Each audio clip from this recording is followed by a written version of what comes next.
Então seja muito bem-vindo. Nós queremos falar um pouco hoje, iniciar um curso sobre o livro do Gênesis.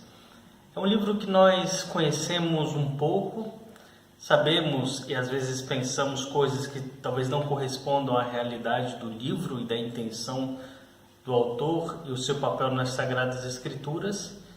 Por isso nós queremos um pouco aprofundar, vamos dizer assim, dar uma visão panorâmica do livro do Gênesis. Bom, primeira coisa, nós não vamos nos adentrar agora nos capítulos iniciais do Gênesis. Por quê? Porque, como este curso está sendo também acompanhado de outros cursos que estão sendo disponibilizados nesse período, como, por exemplo, o Pentateuco, então você já pode também ir lá no capítulo 1 e 2 e ver qual é a importância, a função teológica desses capítulos no livro do Gênesis. Nós não vamos querer aqui, então, retomar os pontos que já são abordados lá, tá certo? Nós queremos, ao contrário, dar uma visão, vamos dizer assim, do significado do livro. Qual é a importância nessa primeira aula? Em seguida, nós queremos dar um outro passo e acompanhar um pouco a vida dos patriarcas. Logicamente, nós não podemos seguir capítulo por capítulo dentro da dinâmica do livro do Gênesis, mas queremos ao menos trazer alguns elementos importantes, tá certo? Primeira coisa que é importante nós levarmos em consideração é que há um elemento estruturante no livro do Gênesis. Todos os livros bíblicos, todos, exatamente todos, eles têm uma estrutura, porque todo livro precisa de uma estrutura, porque essa estrutura vai identificar o objetivo do autor. Ou seja, nós temos um começo, um desenvolvimento e palavras-chave ou elementos que nos permitem compreender o desenvolvimento, em seguida uma conclusão. Isso nós temos também no livro do Gênesis. Qual é este elemento, vamos chamar assim, estruturante no livro do Gênesis? Bom, este elemento é algo que talvez nós não saibamos muito bem, não conheçamos muito, mas quero aqui apresentar para vocês. Se chama, em hebraico, Toledot. É um feminino plural e quer dizer como que gerações, ou a geração. Toledot comparece por 10 vezes no livro do Gênesis. E este número já é bem significativo, porque se você se lembrar, nas Sagradas Escrituras, particularmente no Pentateuco, algo muito importante que tem um número de 10 são os mandamentos. Olha só, a Toledot são 10 Toledotes, 10 vezes que o livro do Gênesis vai conter a palavra Toledot. Geração, gerações.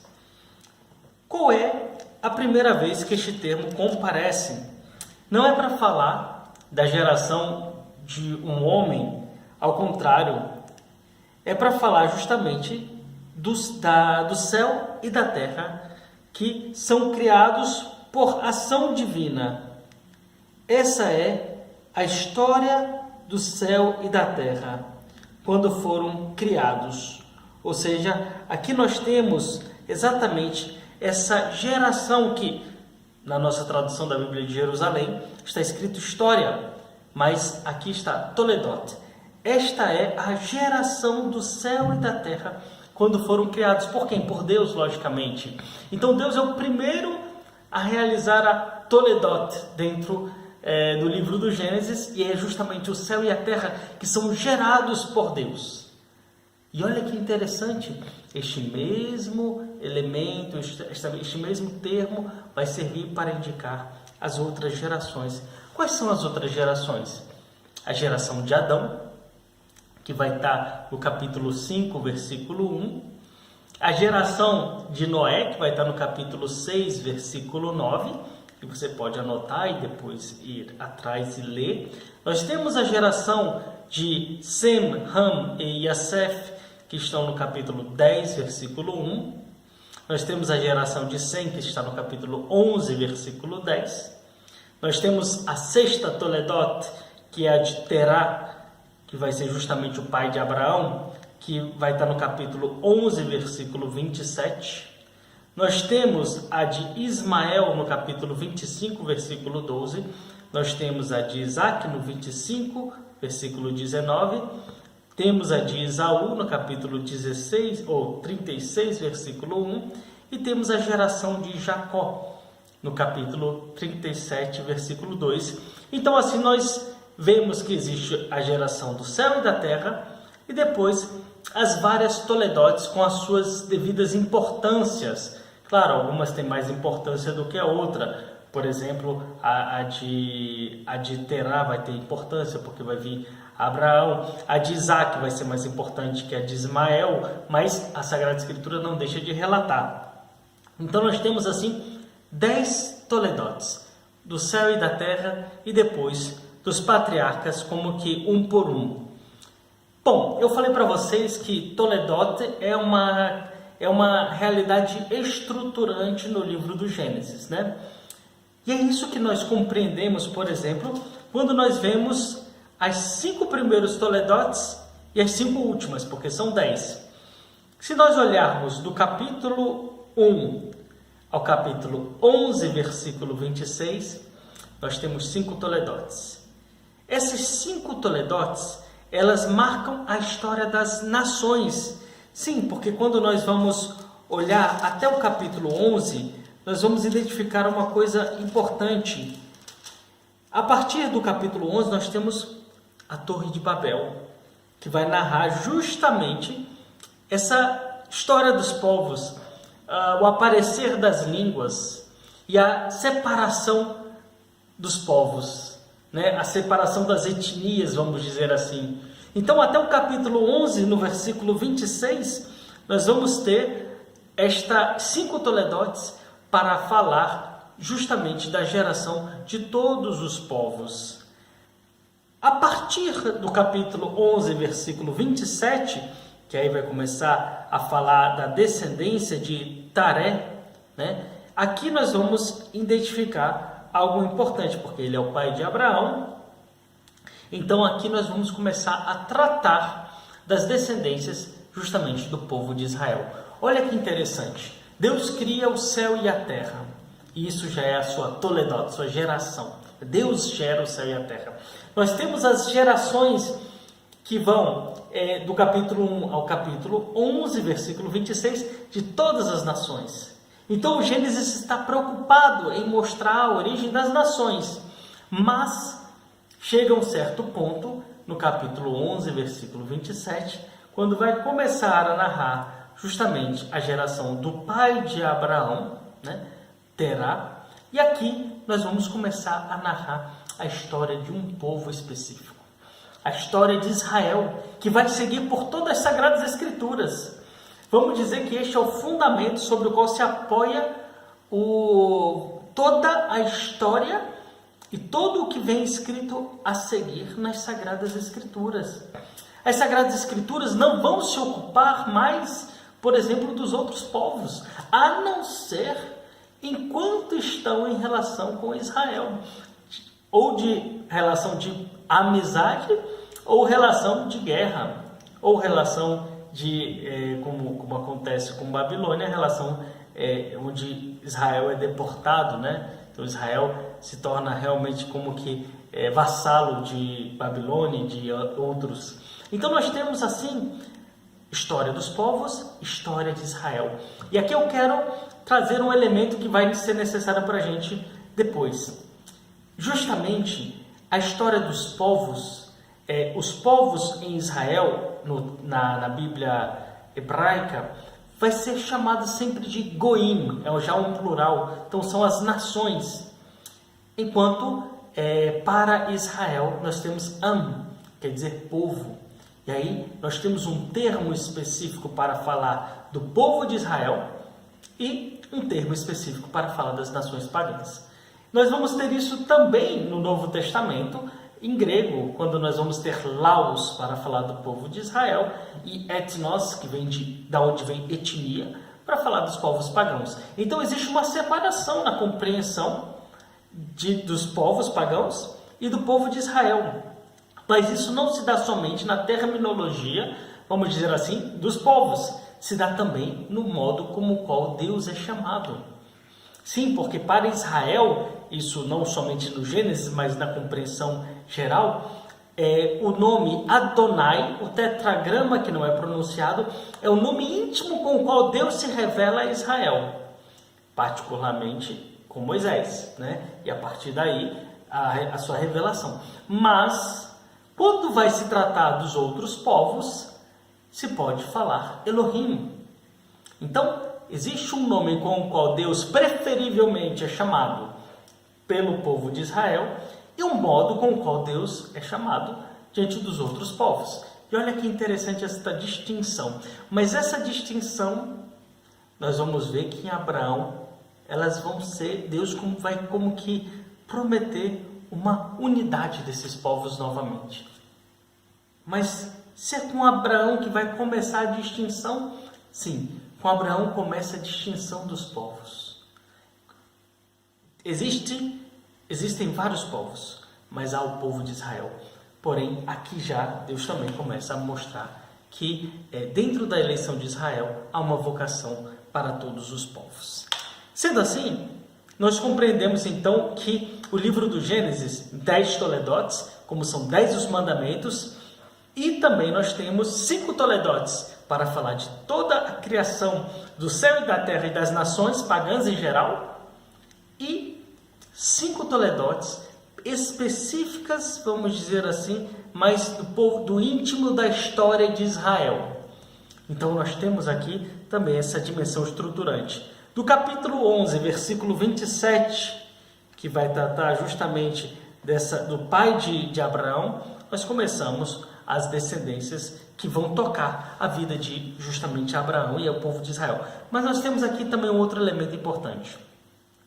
Se nós pensarmos sobre essa presença de Deus, algo interessante. Com Abraão, Deus, aliás, desde o início do Gênesis, há uma presença forte, intensa de Deus no meio do seu povo. No meio das Sagradas Escrituras vai se manifestando diretamente. Com Abraão, Deus ainda se manifesta diretamente, bastante. Com Jacó, pouco. Há poucas manifestações diretas de Deus com Jacó. Com José, que é praticamente o último dos patriarcas que vai ligar a Moisés, não há nunca uma intervenção direta de Deus na vida dele. A intervenção se dá por meio de sonhos, são intervenções indiretas. Não é Deus que fala a José diretamente, como falou, por exemplo, a Abraão, como vai falar também com Moisés. Mas Deus não deixa de guiar o seu povo, simplesmente os educa no seu modo de se comunicar. Educa o modo como o qual o povo tem que perceber a sua presença. Isso também são elementos muito importantes quando nós olhamos a história de Israel. Por isso, tudo isso nos ajuda a entender um pouco, vamos dizer assim, essa estrutura e esse desenvolvimento do pensamento do livro do Gênesis. E aí você pode me perguntar, Elton, mas qual é então a importância dessa toledote? Simplesmente dividir o livro em 10 toledotes, como 10 são os mandamentos, e em 2 partes, ou seja, a constituição das nações do céu e da terra é a constituição de Israel? Bom, primeiramente, isso não é pouco, isso já é muito. Mas não é só isso, né? Se você tem essa pergunta, você está correto, não é só isso. Por que Toledot é tão importante no livro do Gênesis? E aqui eu quero trazer algo importante e a importância teológica de Toledot. No capítulo 1 do Gênesis, quando Deus cria o homem e a mulher, se diz assim: Deus criou o homem, capítulo 1, versículo 27. A sua imagem, a imagem de Deus, ele o criou. Homem e mulher, ele os criou. Deus criou o homem e a mulher à imagem de Deus. Isso não é pouco, isso é grandioso. Vamos ver o que se diz no capítulo 5, versículos de 1 a 3. Este Este é o livro da descendência de Adão, Toledot. No dia em que Deus criou Adão, ele o fez à semelhança de Deus. Então, repetindo aquilo que foi lido por mim no capítulo 1, versículo 27. Homem e mulher, ele os criou, abençoou-os e lhes deu o nome de homem no dia em que foram criados. Então, aqui há como que uma repetição. Olha o que diz o versículo 3, que é o que segue. Quando Adão completou 130 anos, gerou um filho à sua semelhança, como sua imagem, e lhe deu o nome de Sete. Adão gera um filho à sua semelhança e como sua imagem, exatamente como Deus criou Adão. Olha que interessante, a geração, e aqui a importância da família, da constituição familiar feita por Deus no início do mundo, tem o objetivo de transmitir aos filhos dos homens a imagem e semelhança divina. O Deus que não os abandona, mas se torna presente exatamente neles, porque o homem não é senão colaborador no ato criador, quando gera os seus filhos. Veja que beleza de teologia a Sagrada Escritura e o Gênesis nos transmitem. Por isso, Toledot é muito importante. Por isso, essa geração não é simplesmente um fato estruturante externo, mas indica a própria ação divina, que continua com os seus, enquanto o homem continua a se perpetuar na terra como Deus ordenou. Este é um mandamento divino. E aí eu queria fazer algumas breves análises com vocês. Porque a gente pode se perguntar, mas Elton, essas partes da Bíblia, particularmente o capítulo 1 a 3, quando fala da criação, são elementos históricos? E aí eu queria responder a vocês, lendo aquilo que está no site do Vaticano, sobre o caráter histórico dos 3 primeiros capítulos do Gênesis. Mas lá só tem em italiano, eu queria ler para vocês aqui em português. Se pode ensinar que estes 3 primeiros capítulos do Gênesis contêm, atenção, não narrações de fatos realmente ocorridos, ou seja, que não ocorreram, isto é, correspondentes à realidade objetiva e à verdade histórica, mas contém simplesmente ou fábulas derivadas de mitologias e cosmologias de povos antigos, ou seja, os povos antigos contavam mitologias, Israel pegou e fez algo muito parecido, e adaptados pelo autor sagrado à doutrina monoteísta, graças à eliminação de erros, etc, etc, etc, etc. Resposta: não. Essa é uma mentalidade errada. Espero que nós não tenhamos isso, porque isso nos ajuda a compreender o livro do Gênesis. Se pode, em particular, colocar em dúvida o sentido histórico-literal dos capítulos nos quais se tocam os fundamentos da religião cristã. Tais são, por exemplo, a criação de todas as coisas operadas por Deus no início do tempo, como está escrito no Gênesis, a particular criação do homem, a formação da primeira mulher e do primeiro homem, a unidade do gênero humano, a felicidade original dos progenitores no estado de justiça, integridade, imortalidade, a ordem dada por Deus para colocar à prova a sua obediência, a transgressão da ordem divina por instigação do diabo, sob a aparência de uma serpente, a perca por parte dos progenitores daquele primitivo estado de inocência e a promessa de um Redentor. Isso pode ser negado? A igreja diz não, oficialmente. Ou seja, nós temos aqui elementos que correspondem à história que eu queria pegar. Um autor, que é o Garrigou Lagrange, ele diz assim, é o Joseph-Marie Lagrange, ele diz assim: a escritura é irmã da história, ou seja, é necessário que haja história. Uma verdadeira metodologia para entender a escritura não pode separar o que Deus uniu. O que Deus uniu? A igreja e a escritura. Deus uniu a revelação e a história. Por isso, uniu teologia e história. Ou seja, aquilo que está contado aqui não pode ser verdadeiro se não ocorreu na história. E aí ele completa: é necessário que um fato tenha se realizado, ele tenha acontecido, para que aí a história encontre o seu fundamento. Estamos falando dos 3 primeiros capítulos do Gênesis. É necessário que tenha sido constatado para que assuma a sua fisionomia. Ou seja, aconteceu e foi constatado pelas pessoas. É necessário finalmente ser transmitido pelos contemporâneos às gerações seguintes, para que possa ser vislumbrado na retrospectiva do passado. Quando se olha lá na frente, por que foi transmitido, se pode olhar para o passado e dizer: isso aconteceu, foi verificado, aconteceu, foi experimentado, foi transmitido. É assim que se deve entender estes relatos do livro do Gênesis, particularmente os 3 primeiros capítulos. Então não se trata de fábula. Isso é fundamental para entender o texto das Sagradas Escrituras. Só que, como diz o próprio Joseph-Marie Lagrange, essas narrações bíblicas contêm fatos reais, verdadeiramente ensinados pelo autor sagrado, presentes, contudo, sob o aspecto simbólico.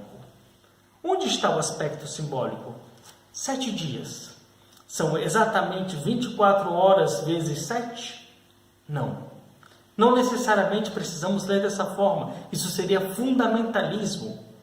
Existe uma hermenêutica e existe uma teologia por detrás desses 7 dias que nós não podemos aprofundar aqui, mas te convido a seguir o curso do Pentateuco que está disponível justamente no nosso canal. Então, um grande abraço e nós nos vemos quando começarmos a abordar então os patriarcas. Espero que aqui eu já tenha começado a te dar e a dar elementos importantes para a compreensão deste livro tão fundamental nas Sagradas Escrituras. Um abraço e fique com Deus.